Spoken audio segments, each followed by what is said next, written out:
এক ভদ্রলোক সোশ্যাল মিডিয়াতে ভিডিও করে ছেড়েছে যে রাজ্যটা দুর্নীতিতে ভরে গেছে।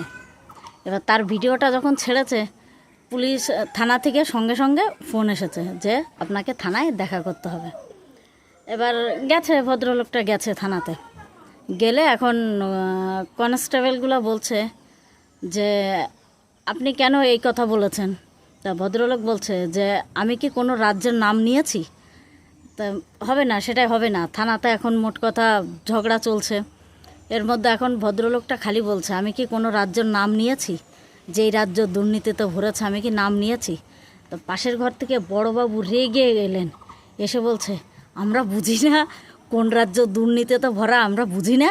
হ্যাঁ, আমরা ভাত খাই না, আমরা জানি কোন রাজ্য দুর্নীতিতে ভরা, আমরা জানি।